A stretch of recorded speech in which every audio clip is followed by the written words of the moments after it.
بسم اللہ الرحمن الرحیم۔ اللہ کے نبی حضرت نوح علیہ السلام بار بار اپنی امت کو اللہ کے پیغام سناتے رہے کہ وہ آپس میں ایک دوسرے پہ ظلم نہ کریں، احساس محبت کو قائم کریں، ذات کے نام پر ایک دوسرے کو تکلیف نہ دیں، رشتوں کی قدر کو مقدم رکھیں۔ تو حضرت نوح کی قوم بار بار آپ کا مذاق اڑانے لگتی، اتنے پتھر مارتی کہ آپ کئی دنوں تک پتھروں میں ڈھکے رہتے، پھر صحتیاب ہوتے، پھر اللہ کے دین کی تبلیغ کرتے، یہاں تک کہ 950 سال گزر چکے ہیں۔ بلاخر اللہ کے نبی نوح علیہ السلام نے ہاتھوں کو بلند کر کے اللہ کے دربار میں دعا کی، اے اللہ، یہ میری امت کبھی ہدایت نہیں پائے گی۔ اے پروردگار، یہ عذاب کا مذاق اڑاتے ہیں، انہیں دکھا دے کہ تو کیا طاقت رکھتا ہے۔ تو بس اللہ کا حکم نوح علیہ السلام کے لیے آیا کہ اے نوح، ایک کشتی تیار کرو اور اس میں پورے جہان کے چرند پرند کو اور ان انسانوں کو شامل کر جو تم پہ ایمان لے آئے۔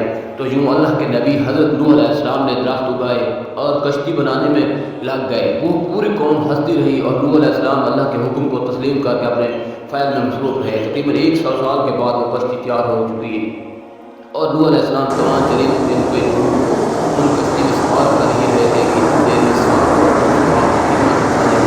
اور کہنے لگے، اے اللہ کے نبی، اس نجات کی کشتی میں ہمیں بھی سوار کرو۔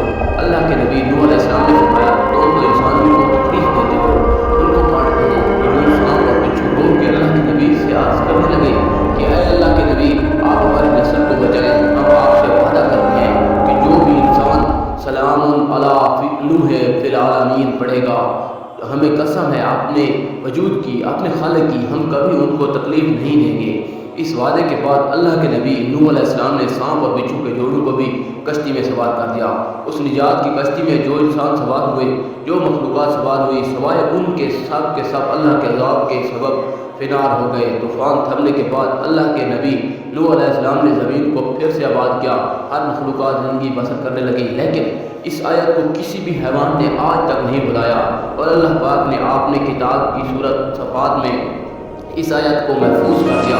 آج بھی جنگل میدان میں جب بھی کسی سانپ بچھو یا حیوان کے سامنے جب اس آیت کو پڑھا جاتا ہے تو سلام علی نوح فی العالمین، تو سانپ ہو، بچھو ہو یا کوئی بھی حیوان جن سے آیت کے احترام اور اس کے پس پشت وعدے کو سمجھ کے اس انسان کے قریب نہیں آتا۔ بے شک اللہ نے اپنی کتاب میں ہر پریشانی، بیماری اور مصیبت کا علاج رکھا ہے اور مصیبت کا علاج رکھا ہے۔